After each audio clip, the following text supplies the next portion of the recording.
नमस्कार दोस्तों, आज हम महाभारत की कहानी से जुड़ी भीष्म पितामह के 5 चमत्कारी तीर के बारे में जानकारी प्राप्त करेंगे। यह बात उस समय की है जब कुरुक्षेत्र में कौरवों और पांडवों के बीच युद्ध चल रहा था। पितामह भीष्म कौरवों की ओर से युद्ध लड़ रहे थे, लेकिन कौरवों के सबसे बड़े भाई दुर्योधन को लगता था कि भीष्म पितामह पांडवों को नुकसान नहीं पहुंचाना चाहते हैं। दुर्योधन का मानना था कि पितामह भीष्म बहुत शक्तिशाली हैं और पांडवों को मारना उनके लिए बहुत आसान है। इसी सोच में डूबा दुर्योधन भीष्म पितामह के पास पहुंचा।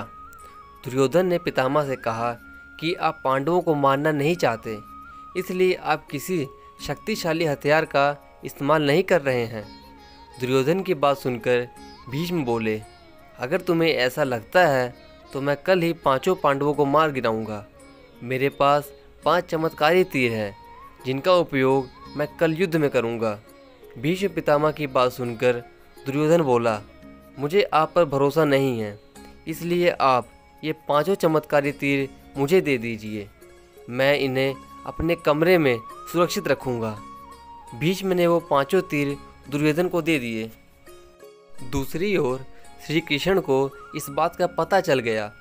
उन्होंने अर्जुन को इस बात की जानकारी दी।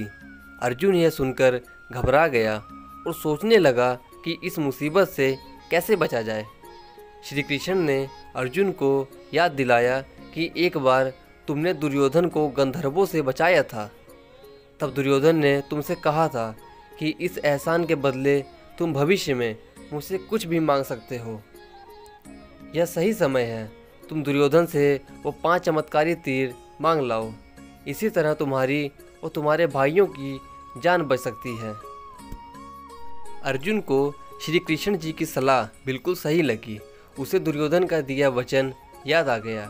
ऐसा कहा जाता है कि उस समय सब अपने दिए गए वचन जरूर निभाते थे। वचन तोड़ना नियम के खिलाफ माना जाता था। अर्जुन ने जब दुर्योधन को उसका दिया वचन याद दिलाया और 5 तीर मांगे तो दुर्योधन मना नहीं कर सका। दुर्योधन ने अपना वचन निभाया और वो तीर अर्जुन को दे दिए।